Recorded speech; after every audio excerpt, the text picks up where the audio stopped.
Bersama Cikgu Senyorita, belajar berkongsi, edufluencer penuh inspirasi dan empati. Apa kabar semua?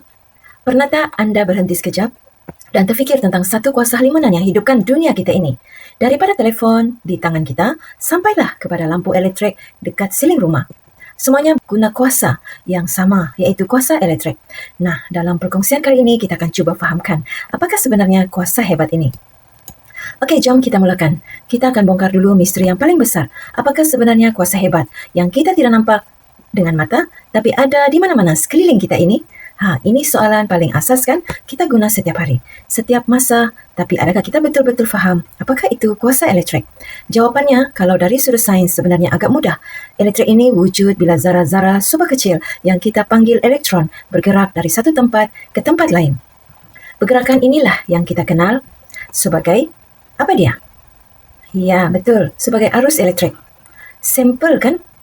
Elektrik ini pula kita boleh bahagikan kepada dua bentuk utama. Satu, versi liar yang kita boleh jumpa dalam alam semula jadi, dan satu lagi versi yang telah kita jinakkan untuk kegunaan harian kita. Kalau nak tahu betapa dahsyatnya kuasa elektrik semula jadi ini, cuba bayangkan satu panahan kilat itu tenaganya sangat-sangat besar, sampaikan suhu ia boleh menjadi lebih panas daripada permukaan matahari. Ini menunjukkan betapa hebatnya kuasa yang kita dah berjaya kawal untuk cas telefon kita setiap malam. Baiklah, kita beralih pula kepada elektrik buatan manusia atau elektrik yang kita jinakkan. Elektrik jenis ini datang dalam dua jenis arus yang berbeza. Penting untuk kita faham beza antara dua ini kerana ia menentukan bagaimana peranti kita berfungsi. Pertama, kita ada arus terus atau DC. Bayangkan elektron ini mengalir lurus ke dalam satu arah, seperti air dalam pipe. Manakala arus ulang-alik atau AC pula, elektronnya bergerak ke hadapan dan ke belakang berulang-alik dengan sangat laju. Sebenarnya, kita memang sudah biasa dengan kuasa DC ini, iaitu arus selari. Sumbernya datang dari bateri dalam remote television, panel solar atau bumbung, ataupun sel fuel yang digunakan dalam sesetengah kenderaan. AC pula, ataupun arus yang pelbagai alir atau arus ulang-alik ini, sebenarnya adalah jenis elektrik yang dihantar ke rumah-rumah kita. Setiap kali anda cucuk plug pada soket dinding itu, sebenarnya anda sedang bersambung dengan satu rangkaian kuasa AC yang sangat besar. Jadi, bagaimana agaknya arus AC ini bergerak dari tempat ia dihasilkan sampailah ke suis lampu bilik kita? Jom kita ikut perjalanan dia yang cukup menarik ini. Di stesen-stesen setiap jana kuasa, jantungnya adalah sebuah penjana atau generator. Cara ia berfungsi, bayangkan satu kegelung wayar besar berputar di antara magnet-magnet gergasi. Pergerakan ini akan menolak elektron dalam wayar itu dan dari situlah aliran elektrik bermula. Perjalanan dia boleh kita ringkaskan dalam 5 langkah. Mula dari penjana, ia bergerak melalui talian voltan tinggi. Lepas itu, transformer akan rendahkan voltan itu sebelum ia masukkan ke rumah kita, melalui kotak fuse dan akhirnya sampailah ke setiap soket dan suis di dalam rumah.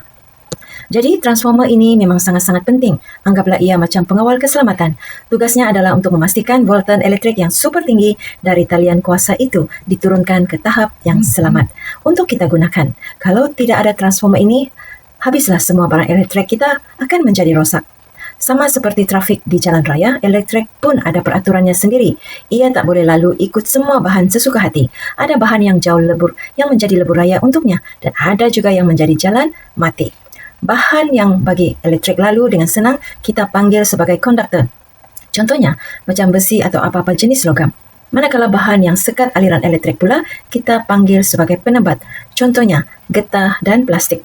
Ini membawa kita kepada satu persoalan yang menarik. Pernah tak terfikir kenapa wayar tembaga yang merupakan konduktor yang sangat baik selalunya dibalut dengan lapisan plastik atau getah? Baiklah, selain arus elektrik yang lalu dalam wayar, ada satu lagi jenis elektrik yang saya pasti semua orang pernah rasa. Kejutan kecil yang tiba-tiba itulah elektrik statik. Pernah tak rasa macam mana kena renjatan elektrik? Apabila memegang tombol pintu, itulah dia, hasil pergerakan elektron secara tiba-tiba. Jom kita undur masa sekejap. Kita tengok macam mana manusia mula-mula faham tentang kuasa elektrik ini. Percayalah, ia bukan penemuan baru. Kesedaran tentang elektrik ini dah ada sejak zaman Yunani purba lagi, bila mereka temui elektrik statik. Beratus-ratus tahun kemudian, barulah Benjamin Franklin membuat eksperimen layang-layang dia yang popular itu. Dan yang lagi best, ada bukti yang mungkin menunjukkan orang zaman Rom purba dan ada bateri versi mereka sendiri. Baiklah, masa untuk kita menguji minda sedikit. Berdasarkan apa yang kita bincang tadi, cuba jawab teka-teki ini agak-agak kenapa ya? Jawapannya sebab wayar itu disalut dengan penebat. Lapisan getah atau plastik itu menghalang arus elektrik daripada mengalir keluar dari wayar tembaga di dalam. Jadi bila burung itu hinggap, arus elektrik tetap berada di dalam laluannya dan burung itu pun selamat. Adakah anda bersedia untuk teka-teki yang kedua?